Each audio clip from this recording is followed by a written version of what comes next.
Canelo versus Crawford, the ultimate breakdown by Boxing Science.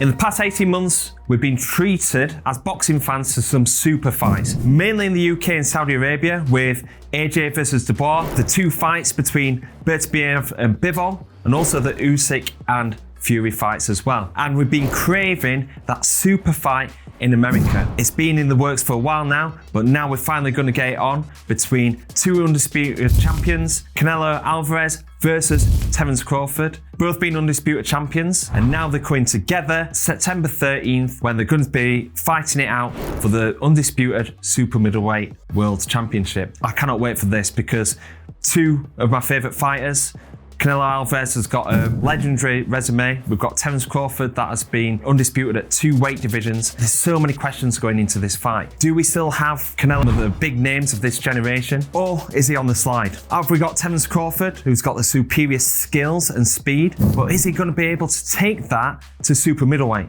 Because normally, when you see a super welterweight, or naturally a welterweight, jump up that many weight divisions to super middleweight, you totally disregard their chances. But in this fight, because of the skills of Terence Crawford, people are actually saying that Crawford could win.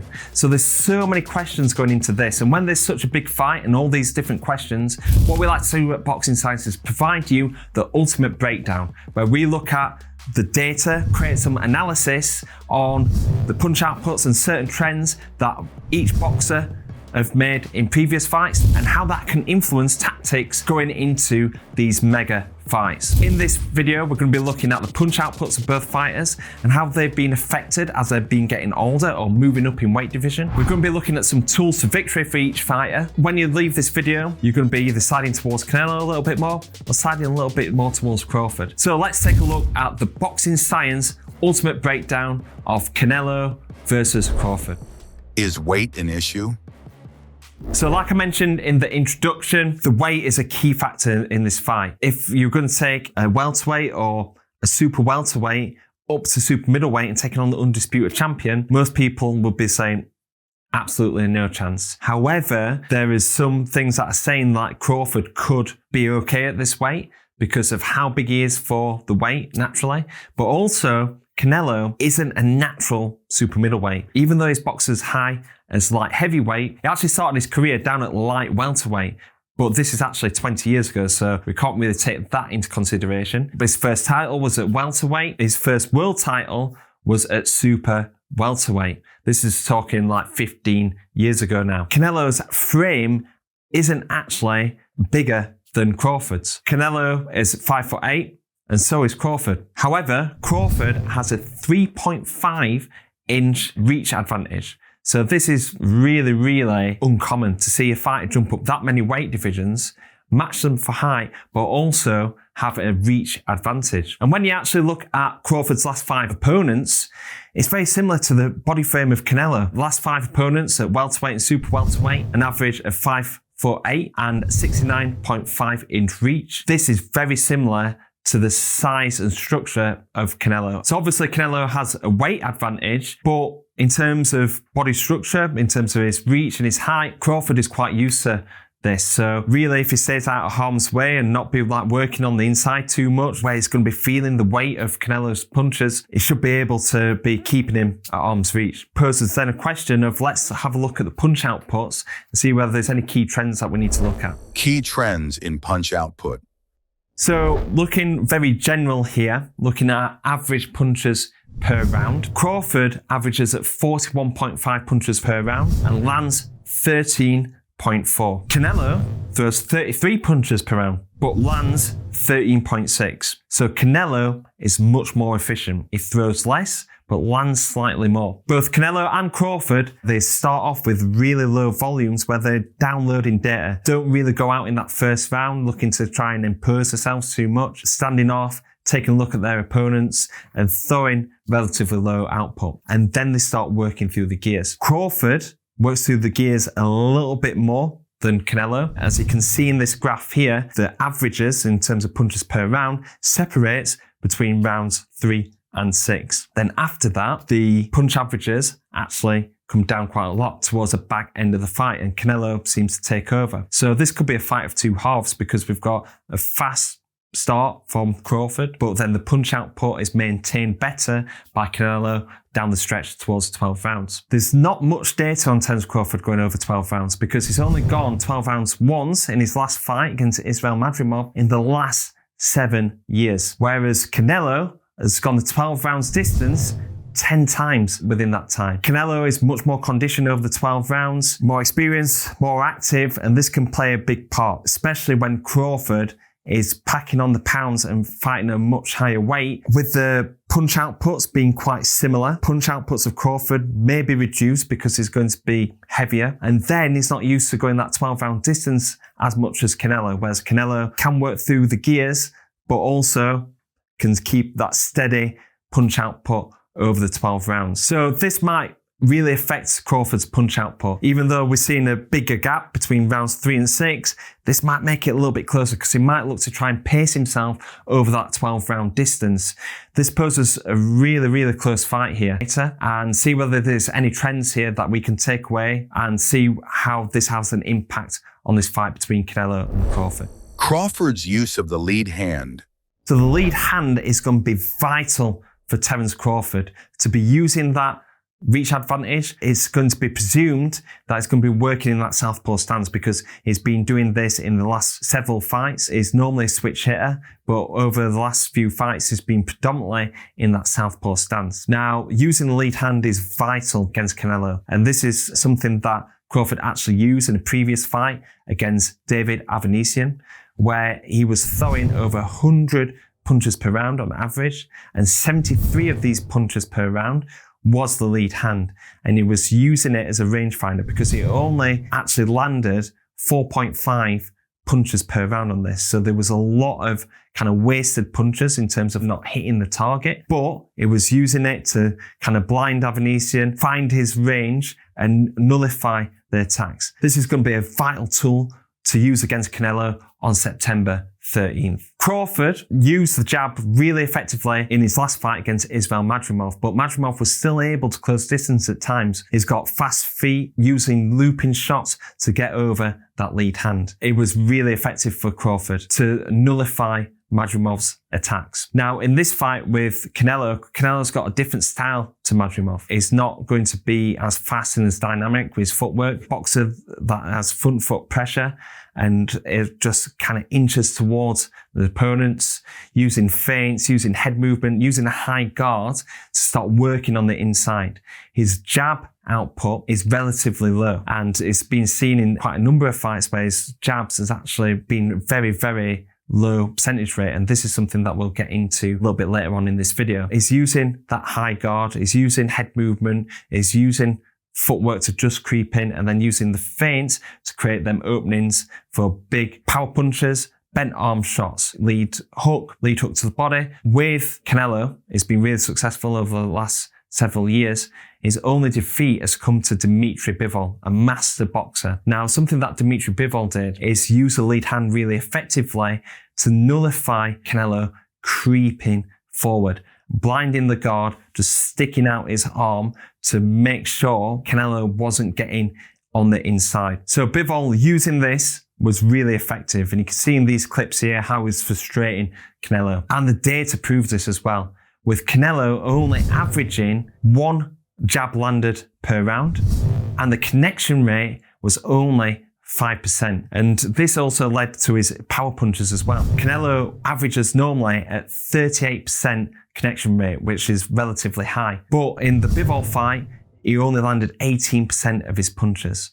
So because Bivol was so effective with that lead hand, negating Canelo's front foot pressure was a key tool for him winning this fight. This can really be a key tactic for Crawford to use, especially in southpaw stance, because this adds a little bit more range. Also, even though that Bivol is a bigger guy, being at light heavyweight, his reach is just 72 inches.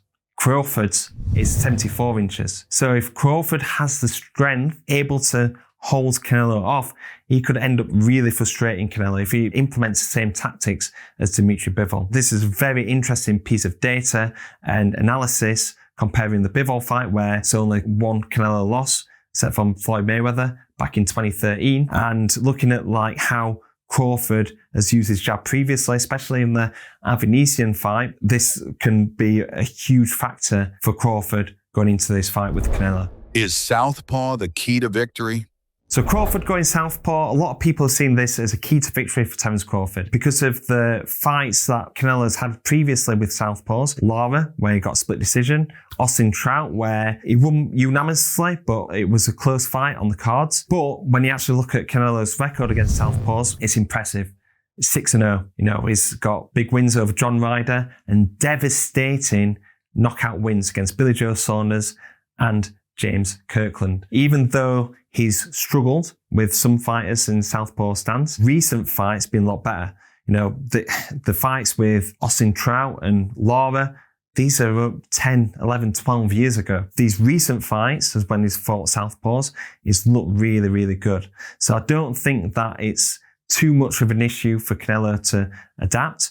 But when you look at like Lara and the Trout fights, these are where Canelo had a really low connection rate, looking at 20% connection rate, very similar to the connection rate that he did against Dimitri Bivol. You'd be looking at them fights with Lara and Trout, you've got to be thinking it's a very, very different Canelo. How he's adapted his style, fighting bigger guys, he looks very, very different compared to 10, 12 years ago. So even though that there's some data there against Lara and Trout, Canelo's struggling in them fights, I think that this is a long time ago. Canelo's dealt with southpaws in very devastating fashion very recently. It's not just a be-all and end-all of like Crawford being a southpaw, so Canelo's going to struggle. Canelo's shown that he's adapted very well over the years, adapted his skill set. I don't think being southpaw alone is going to be the key to victory for Crawford in this fight against Canelo.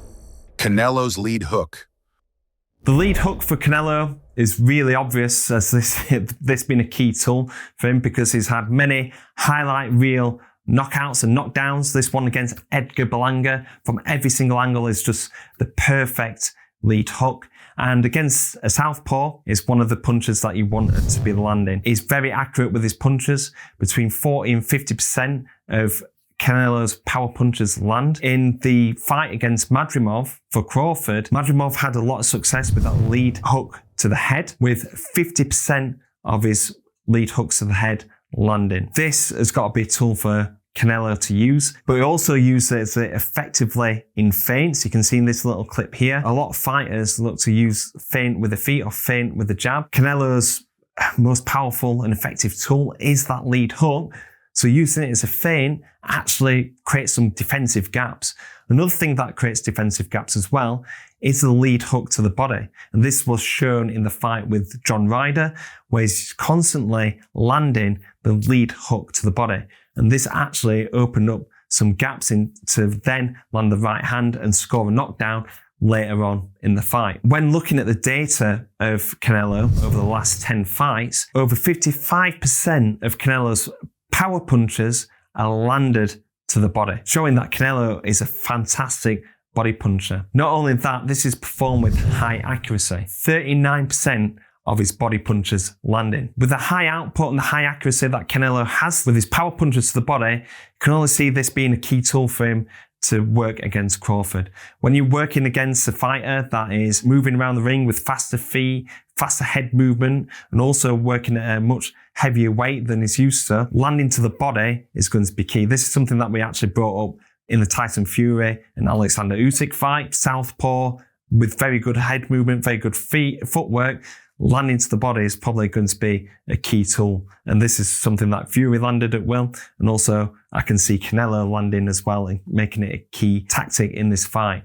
especially when you're considering that Crawford is moving up them weight divisions. He's going to be feeling the effects of that fight later down the stretch. So if you're landing power punches to the body, you're constantly draining the battery, making Crawford more fatigued. So I can see Canelo really targeting the body, not only because this is his best chance to be landing punches, but also it's going to be tiring Crawford down the stretch. Will Crawford's output be enough? Crawford's punch output against Avanesian, where he was averaging 100 punches per round, this was quite elevated with the increased use of the lead hand. So in terms of punch output, let's take that out of the averages. Crawford averages 41 punches per round, whereas Canelo averages 33 punches per round. but we've seen in the previous data that they land almost the same. So Canelo is much more efficient. To look at how effective Crawford's punch output is, let's take a look at how he compares to the previous opponents of Canelo Alvarez. Previous opponents of Canelo have thrown 49 punches per round and landing just 11 punches. So Canelo is making his opponents work really hard. And then if we look at the person that was successful against him, Dimitri Bivol, he was averaging 59 punches per round. This is a huge jump for Crawford to make. So we're talking about that constant use of the lead hand, keeping Canelo at bay, making sure that we're negating his attacks and landing punches of our own. It's going to have to increase his output a lot. And when you're considering the increase in body mass as well to jump up to 168, this is going to be really difficult to do. Canelo makes his opponents work really hard to get the win and made Bivol work really hard, averaging 59 punches per round. It's going to have to make Crawford work hard as well. Again, we're talking about Canelo's tactics in this fight is going to be looking to drain that energy bar. We're going to be looking at targeting Crawford's body, closing the distance, making him punch more than what he would do before, and doing this at a higher weight. This is going to be really difficult for Crawford to maintain. So this is really vital data. What can we take from Canelo versus Skull? But, and there's always a but in these fights, we can't ignore the elephant in the room. Canelo versus Skull. Okay, so I don't want to disrespect fighters. I never want to do that. I have a huge respect to the fighters that I work with and also that I watch as a fan. But the fight with Canelo versus William Skull, it wasn't one for the ages. It was a very, very low output fight. We can't ignore this going into this fight, even though Skull was really, really negative in that fight, and that created a very low volume from Canelo. If you're looking at the way to win against Canelo, maybe win at all costs, Crawford's going to look at that, is going to be thinking, right, I can just box and move and keep my distance. I will outpoint Canelo. Maybe get it very close on the judges' scorecard, and maybe a really bad fight for people to watch. So if you're looking at Crawford thinking, I'm going to win at all costs, you'd be looking at the Skull fight, because this really dropped Canelo's output to only throwing 12 punches per round. When you're looking at this, you can look at it in isolation, but let's have a look at like Canelo's last 5 fights. Canelo's output has declined by 22%. So even though we're looking at the Skull fight in isolation, we're seeing a decline in his output here. This is an average, but let's take a look at his hardest rounds. Highest output rounds in the previous 5 fights was only 38 punches per round. So that's an average of punches per round. Output was 60 punches per round. Now, in the previous 5 fights, it's only 38. This is a massive decline. This is a decline of 37%. And you look at this graph here, you can see that Canelo has become more one pace, rather than being able to work through the gears and finish a fight strong. There is a decline in his punch output. Against William Skull, I think you've just got to ignore that, because I think that was an isolated fight because Skull was so negative. But like I said, if Crawford was looking to win at all costs, he'd be looking to make it a very, very boring fight. But I don't think that Crawford would want that for his legacy and for the fans. Crawford won't box like this, but will take some confidence in being able to box and move and stay out of the way of Canelo's attacks. Okay guys, so that's the end of the ultimate breakdown. Canelo versus Crawford. Really excited for this one. It's a huge fight on September 13th in Las Vegas. I can't wait for this. It's 2 of my favorite fighters to watch. Highly skilled. It's going to be highly entertaining. The build-up's going to be insane. So I'm really excited for it. So if you're new to this channel and you haven't come across Boxing Science before, go and check out the rest of our content where we're looking at like reacting to training methods of Canelo and Crawford, looking at strength and conditioning workouts and lots of different tips on how you can implement training methods to help improve your strength, speed and power for boxing and combat sports. So if you're not subscribed yet, hit that subscribe button so you don't miss out on any future content.